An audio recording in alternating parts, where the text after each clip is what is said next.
Lights on versus వీక్షకులందరికీ మన ప్రభువైన యేసుక్రీస్తు నామంలో నా హృదయపూర్వకమైన వందనాలు తెలియజేస్తున్నాను. ఈరోజు ఈ వీడియోలో మనం యెహోవా యుద్ధ నుండి యిర్మీయాకు ప్రత్యక్షమైన వాక్కు గురించి తెలుసుకుందాము. యెహోవా యుద్ధ నుండి యిర్మీయాకు ప్రత్యక్షమైన వాక్కు, నీవు లేచి కుమ్మరి ఇంటికి పొమ్ము, అక్కడ నా మాటలు నీకు తెలియజేతును. నేను కుమ్మరి ఇంటికి వెళ్ళగా వాడు తన సారె మీద పనిచేయుచుండెను. కుమ్మరి జిగటమంటిలో చేయిచున్న కుండ వాని చేతిలో విడిపోగా ఆ జిగటమన్ను మరలా తీసుకుని కుమ్మరి తనకు యుక్తమైనట్టుగా దానితో మరి ఒక కుండ చేసెను. అంతట యెహోవా వాక్కు నాకు ప్రత్యక్షమై ఇలాగు సెలవిచ్చెను, ఇశ్రాయేలు వారలారా, ఈ కుమ్మరి మట్టికి చేసినట్లు నేను మీకు చేయలేనా? ఇదే యెహోవా వాక్కు. జిగటమన్ను కుమ్మరి చేతిలో ఉన్నట్టుగా ఇశ్రాయేలు వారలారా, మీరు నా చేతిలో ఉన్నారు.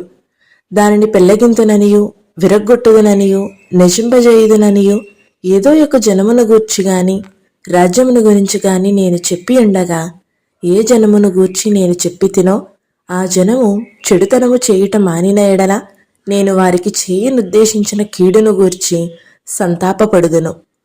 మరియు కట్టెదననియు నాటెదననియు ఒక జనమును గూర్చి గాని రాజ్యమును గూర్చి గాని నేను చెప్పి ఉండగా ఆ జనము నా మాట వినకుండా నా దృష్టికి కీడు చేసిన ఎడల దానికి చేయదలసిన మేలును గూర్చి నేను సంతాపపడదును.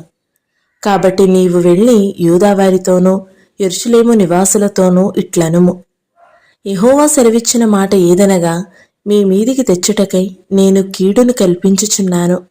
మీకు విరోధముగా ఒక యోచన చేయుచున్నాను. మీరందరూ మీ మీ దుష్టమార్గములను విడిచి మీ మార్గములను మీ క్రియలను చక్కపరుచుకొనిడి. అందుకు వారు నీ మాట నిష్ప్రయోజనము, మేము మా ఆలోచన చొప్పున నడుచుకుందము, మేమందరము మా మూర్ఖ హృదయము చొప్పున ప్రవర్తించుదము అని అందరు. కావున యెహోవా ఇలాగు సెలవిచ్చుచున్నాడు, అన్యజనులను అడిగి తెలుసుకొనుడి, ఇట్టి క్రియలు జరుగుట వారిలో ఎవడైనను వినెనా? ఇశ్రాయేలు కన్యక బహుఘోరమైన కార్యము చేసి ఉన్నది. లెబానోను పొలములోని బండమీద హిమముండుట మానునా? దూరము నుండి పారుచున్న చల్లని జలములు పారక మానునా? అయితే నా ప్రజలు నన్ను మరిచియున్నారు, మాయక ధూపము వేయుచున్నారు. మెరక చేయబడని దారిలో తాము నడవవలెనని పురాతన మార్గములైన త్రోవలలో తమ్మును తాము తొట్రులు చేసుకునుచున్నారు. వారు ఎల్లప్పుడూ అపహాస్యాస్పదముగా నుండుటకై తమ దేశమును పాడుగా చేసుకుని ఉన్నారు. దాని మార్గమున నడుచు ప్రతివాడును ఆశ్చర్యపడి తల ఊచును. తూర్పుగాని చెదరగొట్టినట్లు వారి శత్రువుల ఎదుట నిలవకుండా వారిని నేను చెదరగొట్టెదను. వారి ఆపద్దినమందు వారికి విముఖుడనై వారిని చూడకపోదును. అప్పుడు జనులు యిర్మీయా విషయమై యుక్తిగల యోచన చేతుము రండి. యాజకుడు ధర్మశాస్త్రము వినిపించక మానడు, జ్ఞాని యోచన లేకుండా నుండుట, ప్రవక్త వాక్యము చెప్పక మానడు. కాబట్టి వాని మాటలలో దేనిని వినకుండా మాటలతోని వానిని కొట్టుదము రండి అని చెప్పుచూ ఉండిరి. యెహోవా, నా మొర ఆలకించుము, నాతో వాదించు వారి మాట వినుము. వారు నా ప్రాణము తీయవలెనని గుంట త్రవ్వియున్నారు. చేసిన మేలునకు ప్రతిగా కీడు చేయవలెనా? వారికి మేలు కలుగవలెనని వారి మీద నుండి నీ కోపము తప్పించుటకై నీ సన్నిధిని నిలిచి నేను వారి పక్షముగా మాట్లాడిన సంగతి జ్ఞాపకము చేసుకొనుము. వారి కుమారులను క్షామమునకు అప్పగింపుము, ఖడ్గబలమునకు వారిని అప్పగింపుము. వారి భార్యలు పిల్లలు లేని వారై విధవరాండ్రగుదురుగాక. వారి పురుషులు మరణహతులగుదురుగాక.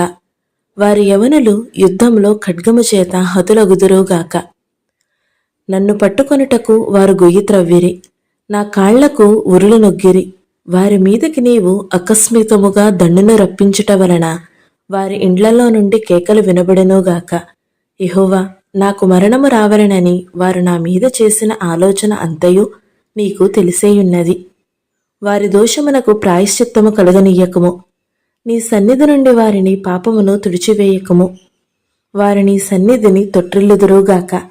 నీకు కోపము పుట్టు కాలమున వారికి తగిన పని చెయ్యము. యెహోవా ఇలాగు సెలవిచ్చుచున్నాడు, నీవు వెళ్ళి కుమ్మరి చేయి మంటి కూజాను కొని జనుల పెద్దలలో కొందరిని యాజకుల పెద్దలలో కొందరిని పిలుచుకుని పోయి హర్సీతు గుమ్మము ద్వారమునకు ఎదురుగానున్న బేన్ హిన్నోము లోయలోనికి పోయి నేను నీతో చెప్పుబోవు మాటలు అక్కడ ప్రకటింపుము. నీవిట్లనుము, యూదారాజులారా, యెరూషలేము నివాసులారా, యెహోవా మాట వినుడి. సైన్యములకు అధిపతియగు ఇశ్రాయేలు దేవుడగు యెహోవా ఇలాగు సెలవిచ్చుచున్నాడు, ఆలకించుడి. దాని సమాచారము వినువారందరికీ చెవులు గింగురుమనంత కీడును నేను ఈ స్థలము మీదకి రప్పించబోచున్నాను. ఏలయనగా వారు నన్ను విసర్జించి ఈ స్థలములలో అపచారము చేసియున్నారు. వారైనను వారి తండ్రులైనను యూదారాజులైనను ఎరుగని అన్యదేవతలకు దానిలో ధూపము వేసి నిరపరాధుల రక్తము చేత ఈ స్థలమును నింపిరి. నేను విధింపనిదియు సెలవివ్వనిదియు నా మనస్సునకు తోచనిదినైనున్న ఆచారమును ఆచరించిరి. తమ కుమారులను దహనబలులుగా కాల్చుటకై బయలునకు బలిపీఠములను కట్టిరి. ఇందును బట్టి యెహోవా సెలవిచ్చిన మాట ఏదనగా, రాబోవు దినములలో ఈ స్థలము హత్యలోయ అనబడును గాని తొఫేతు అని అయినను బెన్ హిన్నోయి లోయి అని అయినను పేరు వాడబడదు. తమ శత్రువుల ఎదుట ఖడ్గము చేతను తమ ప్రాణములను తీయి వెతుకువారి చేతను వారిని కూలజేసి ఆకాశ పక్షులకును భూజంతువులకును ఆహారముగా వారి కళేబారములను ఇచ్చి ఈ స్థలములోనే యూదావారి ఆలోచనను యెరూషలేము వారి ఆలోచనను నేను వ్యర్థము చేసేదను. ఆ మార్గమున పోవు ప్రతివాడును ఆశ్చర్యపడి దానికి కలిగిన ఇడుములన్నిటినీ చూసి అపహాస్యము చెయ్యనంతగా ఈ పట్టణమును పాడుగాను అపహాస్యాస్పదముగాను నేను చేసేదను. వారు తమ కుమారుల మాంసమును తమ కుమార్తెల మాంసమును తినునట్లు చేసేదను. తమ ప్రాణము తీయ వెతుకు శత్రువులు తమకు ఇబ్బంది కలిగించుటకై వేయు ముట్టడిని బట్టియు దాని వలన కలిగిన ఇబ్బందిని బట్టియు వారిలో ప్రతివాడు తన చెలికాని మాంసము తినును. ఈ మాటలు చెప్పిన తరువాత నీతో కూడా వచ్చిన మనుషులు చూచుచుండగా నీవు ఆ కూజాను పగలగొట్టి వారితో ఇలాగనవలెను, సైన్యములకు అధిపతియగు యెహోవా ఇలాగు సెలవిచ్చియున్న ఎడల మరలా బాగుచేయి శక్యమైన కుమ్మరి పాత్రను ఒకడు పగలగొట్టునట్లు నేను ఈ జనము ఈ పట్టణమును పగలగొట్టబోచున్నాను. తొఫేతోలో పాతిపెట్టుటకు స్థలము లేక వారు అక్కడనే పాతిపెట్టబడుదురు. యెహోవా వాక్కు ఇదే, ఈ పట్టణమును తొఫేతు వంటి స్థలముగా నేను చేయుదును. ఈ స్థలమునకు దాని నివాసులకును నేనలాగు చేయుదును. యెరూషలేము ఇండ్లను యూదారాజుల నగరాలను ఆ తొఫేతు స్థలము వలనే అపవిత్రములగును. ఏ ఇండ్ల మీద జనులు ఆకాశ సమూహమును దేవతలకు ధూపం వేయుదురో లేక అన్యదేవతలకు పానార్పణములు సమర్పించుదురో ఆ ఇండ్లన్నిటికీ అలాగే జరుగును.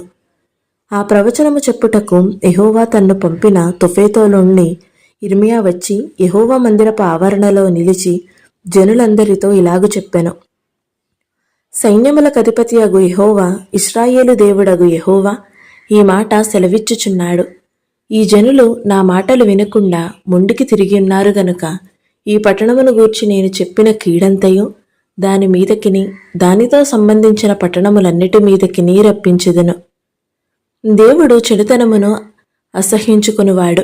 అందుకే ఇశ్రాయేలీలు చేయుచున్న దుష్క్రియలను మానుకోమని అప్పుడు వారికి ఏ కీడు సంభవింపదని ఇర్మియా ద్వారా ప్రకటించారు.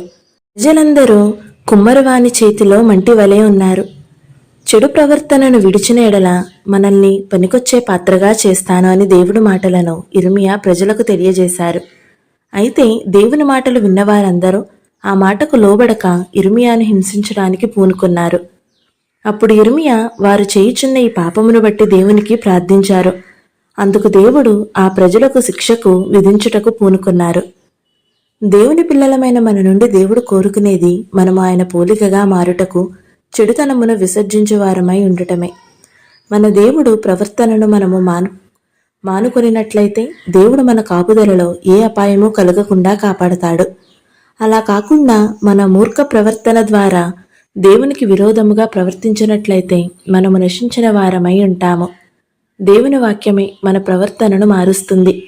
కనుక ఆయన వాక్యమును ధ్యానించుటకును ఎడతెగక మనము ప్రార్థించుటకును మనం ప్రతిదినము ప్రయాసపడిన వారమై ఉందాము. దేవుని వాక్యానుసారంగా జీవించి ఆ నరక యాతన నుండి తప్పించుకుని వారమై ఉందాము. ఆమేన్. ఈ వీడియో కనుక మీకు నచ్చినట్లయితే లైక్ చేయండి, షేర్ చేయండి. ఇలాంటి మరిన్ని వీడియోల కోసం మన ఛానల్ని తప్పకుండా సబ్స్క్రైబ్ చేసుకోండి. Thank you so much for watching. Praise the lord.